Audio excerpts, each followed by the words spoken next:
Sepak bola hari ini telah berbeda. Di balik gemerlap stadion dan jersey yang mahal, ada yang telah mati. Uang dan prestis telah mengubah sepak bola yang dulu bernafas di setiap sudut kampung kota menjadi raksasa yang dingin dan sangat sulit dijangkau.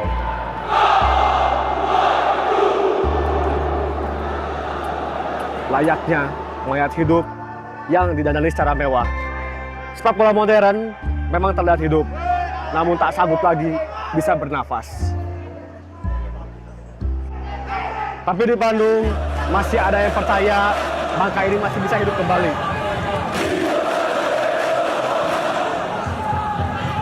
Mereka mencoba menyelami lebih dalam. Mereka memberikan nafas kehidupan kepada tubuh sepak bola yang hampir mati. Saya Randy Enteng. Hari ini Konsum Media akan menyelami soal Riverside, merupakan eksperimen sosial yang tumbuh di perkawanan komunitas yang mencoba mencari ruang di sela-sela sepak bola modern.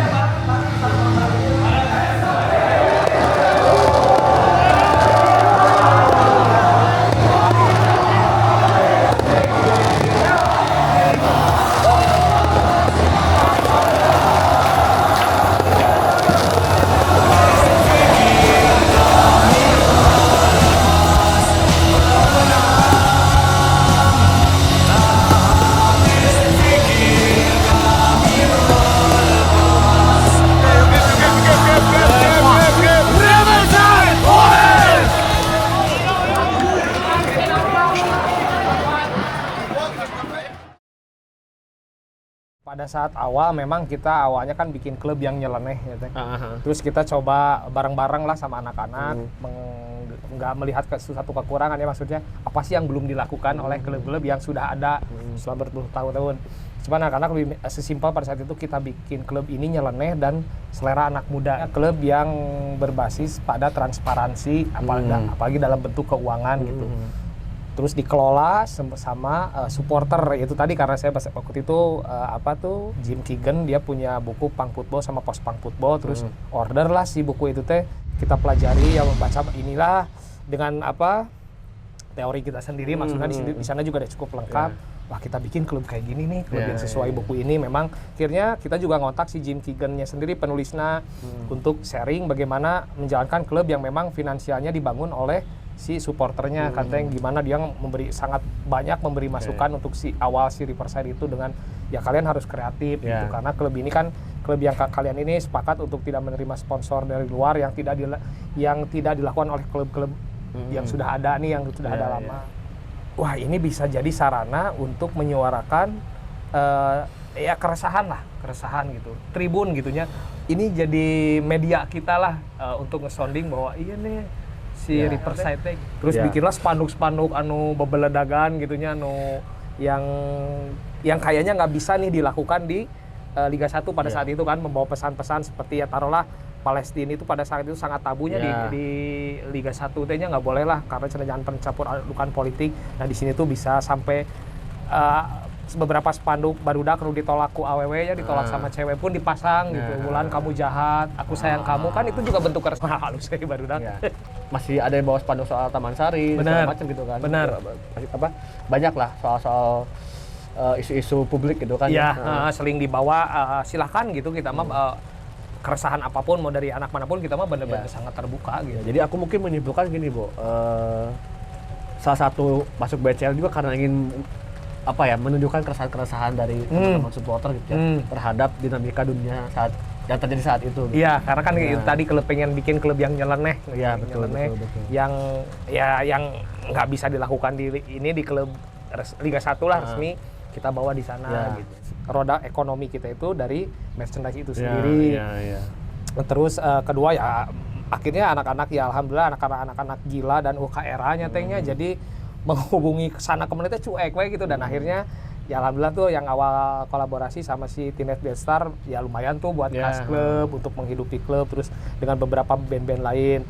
Terus karena kita menganggap bahwa uang yang diterima ini adalah uang supporter gitu, karena ini kita menganggap bahwa kita bikin Riverside ini untuk supporter, dari supporter dan untuk supporter. Jadi sangat beban sebenarnya punya uang dari penjualan merchandise itu sangat beban. Akhirnya salah satunya kita selalu nge-share, nge-publish tentang kas klub itu sendiri gitu. Jadi mungkin itu yang tidak dilakukan. Sependek pengetahuan saya mungkin yang tidak dilakukan oleh klub-klub besar di Liga Indonesia gitu.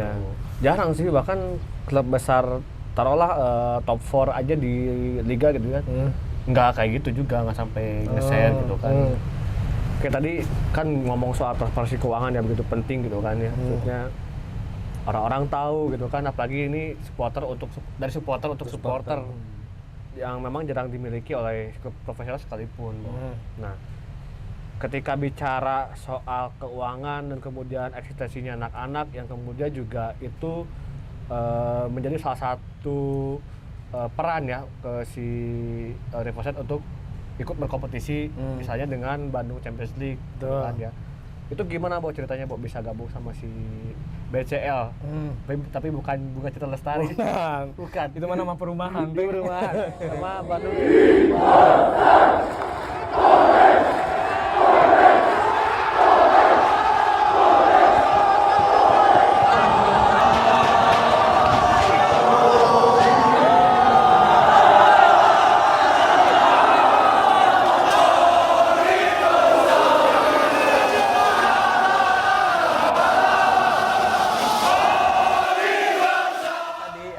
Pada saat itu teh kan pas Covid ya, pas itu teh kita mengikuti liga itu teh pas yang tadi balik lagi dipelajari sama Mamat, wah seru ada transfer ini itu seru, ayo lo daftar, oke. Sama anak-anak juga kumaha, udah daftar. Pada saat itu kita buka open seleksinya di KPAD pada saat itu teh. Pas di KPAD ternyata ngebludak sampai 250 orang lah yang daftar teh, akhirnya terjaring karena pelatihnya si Kocu kan. Kocu pada saat itu pelatihnya terjaring lah 50 orang anak-anak yang memang ya kita percayaan ke Kocu lah sesuai kebutuhan strategi lah cari nama gitu. Kita akhirnya mengikuti liga, pas itu Covid ternyata antusiasnya teh sangat tinggi pas pertandingan pertama teh, wah supporternya banyaknya. Ya, kita mah seneng. Cuman operator itu merasa bahwa wah ini kita harus menyediakan uang lebih untuk keamanan karena ini supporter begitu besar, karena pada saat itu tuh bayar sekali match itu match fee-nya 2.500.000 kalau nggak salah 2 juta apa 2.500.000 ya. Dengan segala problematikanya mengikuti BCL ini didenda lah, kita pernah didenda 10 juta karena ada penonton, dinego-nego akhirnya keluarlah angka 500.000 pada saat itu gitu. Yang sampai pada akhirnya animo yang besar kemudian jadi denda yang tadi dia mau ceritain ya soal receh itu mungkin apa sih maksudnya gitu, pemaknaannya kenapa gitu? Sama receh? Ya. Sesimpel pengen beda aja teh pada saat itu gitu pengen beda, terus kita kasih masukin ke karung goni, kita nukar ke Alfamart pada saat itu ya receh 200 perak sama 500 kan lumayannya pusing kan ngitung nanti nyelier di Solatif, terus kita dokumentasikan gitu bahwa ya maksudnya kita mah senakal-nakalnya juga kita mah ada sisi ya udah tertib lah bayar cuman itu dibayarnya sama koin sampai kan dapat protes. Pusing lieur orang ngitung lagi cenah ku receh dibayar teh sarua maneh lieur orang lieur ngitung make receh sarua we lieur gitu. Tapi bisa disimpulkan sih kalau orang sih melihatnya dari kacamata lain sih, Bo. Kumaha teh? Ketika memberikan uang receh itu simbolnya nggak cuma bikin mereka pusing, tapi bahwa bagaimana ini adalah uang rakyat dan bagaimana identik kita uang yang dikumpulkan secara kolektif yang menjadikan bukti bahwa kita ini bertanggung jawab kepada pihak-pihak yang lebih besar. Begitu bikinnya ke sana.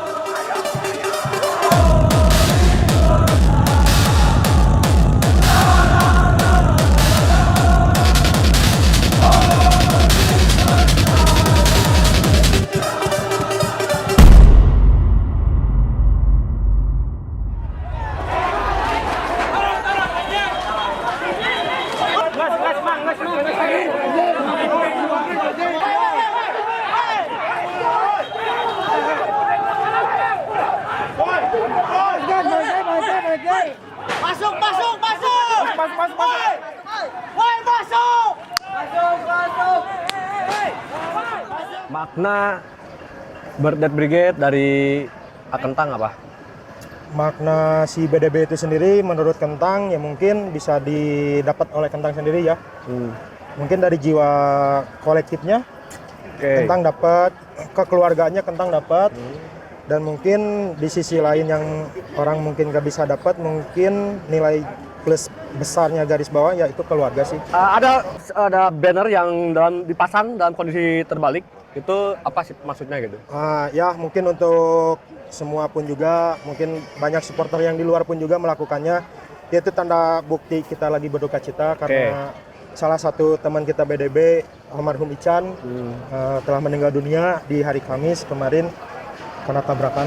Ya itu sih sebenarnya makanya kita melakukan mengapa banner itu dibalikkan.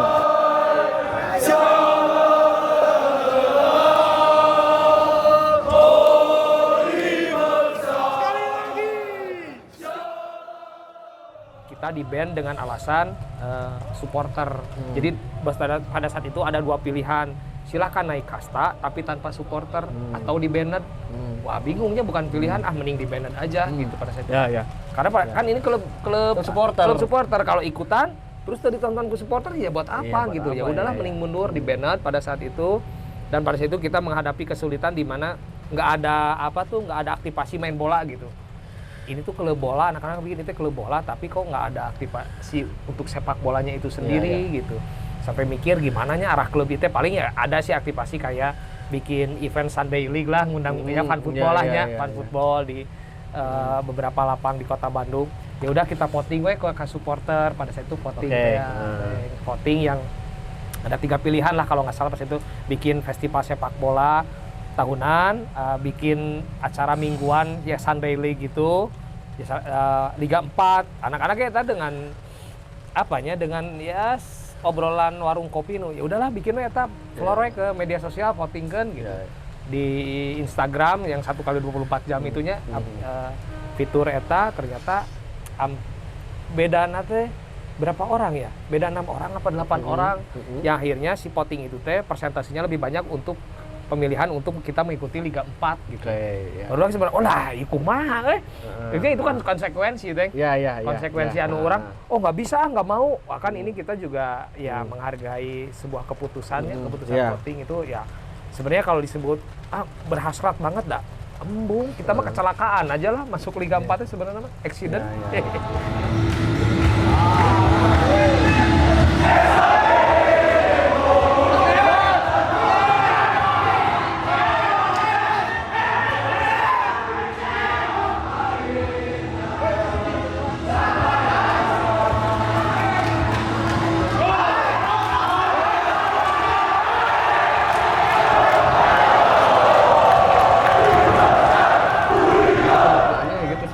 Banyak orang yang kenapa masuk Liga 4, orang sih ya melihatnya dari kacamata ya itu jadi pembelajaran juga gitu kan. Ibaratnya mah jadi Robin Hood sepak bola lah gitu kan. Masuk ke kolam yang keruh tapi kita ambil yang lauk-lauk ikan-ikan yang herangnya gitu. Gitu ya. Dan siapa tahu kalau misalnya kita bisa bikin atau Riversa bisa bikin yang lebih kompetitif daripada Liga 4 kan bukan tidak mungkin ya. Pasti dari ilmu-ilmu itu gitu. Setelah dari Liga 4 yang kemudian ini ini juga tadi kan sedikit saya bilang ada perbincangan dari masa segala macam. Ini kan juga ada ketersinggungannya dengan slogan Forever Underdog. Nah mungkin itu gimana saat itu dinamika yang terjadi di Riversa seperti apa Kenapa kita ngambil simbol sebenarnya Forever di Underdogs itu juga ngambil dari lagu band Jerman bahasa itu teh. Cuman pada dirasa wah cocok yang karena barudak pada saat itu kan ekspektasinya bikin klub ini tuh ya bener-bener underdog tidak ada ya sampai mikir sampai hari inilah ikut liga gitu karena kita melihat bahwa barudak sebenarnya kalau disebut nggak mau makanya ada sebelum liga kita tuh pernah bikin spanduk sometime top dog, sometimes forever underdogs gitu. Nah itulah gitu. Di satu sisi itu pasti jadi sebuah perdebatan. Jadi barudaknya sempat, ya kumahanya. Cuman ya balik lagi ke anak-anak bahwa ya udah ini mah karena kita juga melihat bahwa kita juga nggak akan bisa menyenangkan semua orang ya Teng ya. Menyenangkan semua orang. Perbedaan itu pasti ada, yang namanya manusia itu tiap kepala beda-beda menganggap seperti apa. Yang penting mah si Riversa ini benang merahnya itu terjaga gitu. Nggak sampai yang akhirnya kita manut ke PSSI yang akhirnya memang justru yaitu tadi yang Teng jadi Robin Hood lah. Kita ada salah satu kita juga pernah diskusi sama beberapa orang yang memang paham tentang di sisi ya barudak jeung teng lah gitu. Kumahanya urang teh jeung liga teh itu naon maneh siga aya salah satu band lah anu baheula si eta panggung-panggung leutik ketika ayeuna jadi panggung gede justru ketika dia nah maneh ayeuna mah geus teu babarudakan euy justru dengan panggung lebih besar saya expose media terhadap saya itu kan exposure-nya pasti lebih gede. Nah itu kesempatan saya untuk menyuarakan apapun sisi sosial pun akan dilihat gitu, akan dilihat banget gitu. Nah itu sih kalau ini mah gitu. Ini udah kita menganggap bahwa ini di luar ekspektasi dan udah gede banget gitu. Ini tuh jadi ya beban sebenarnya buat kita teh. Kalau kadang mah bubar gitu nya klub gitu. Tapi kadang baru teh napas anak-anak kita menganggap Riverside ini adalah karya ilmiah anak-anak gitu teh. Sekarang 2026 masih bertahan pun ya alhamdulillah dengan kondisi ekonomi yang compang-camping gitunya, tapi bisa mengikuti partisipasi liga, nggak pernah nganyup pemain, nggak pernah gaji telat, memanusiakan mereka gitu. Kalau sekarang apa yang dilakukan Riverside itu kita sedang berbenahnya teh dengan Riverside warna baru, dengan memang Riverside yang nggak harus, karena sempat beberapa tahun ke belakang Riverside ini mengikuti apa yang beberapa masukan orang hiu ikut. Kita tuh lagi benar-benar orang balik lagi, maksudnya bukan balik lagi ke benang merah itu sendiri ya yang tadi tehnya. Karena dirasa ketika kita mengevaluasi ke beberapa tahun ke belakang ada hal-hal yang aduh kurang teu kieu ya Riverside gitu. Kita mah benar-benar harus benar-benar pure organik anak-anak, tidak ada siapa yang paling siapa yang orang yang paling berjasa di sini tidak ada, karena ini memang murni anak-anak aja. Meskipun saya diundang di sini pun karena ya perwakilan keluarga besar lah nyatanya. Tidak ada founder, tidak ada struktur. Apa yang dilakukan sekarang mungkin persiapan Liga 4 ya di antara Oktober kalau nggak November, persiapan di mana harus ada uang lah. Kemarin seri 1 kan, sekarang kemarin promosi harus ada uang sekitar RAB anak-anak tuh sekitar 600 juta teh untuk mengikuti liganya teh. Tapi alhamdulillah teh kita teh kemarin teh dapat jualan pas lebaran dapat 28 juta kas, sebelum nanti punya duit 100 juta gayanya teh. Jadi punya total 128 juta. Wah tinggal mikir kurangnya. Nah ini sekarang anak-anak lagi gimana caranya mencari kolaborasi yang tepat, yang memang satu visi sama si Riverside, jual merchandise.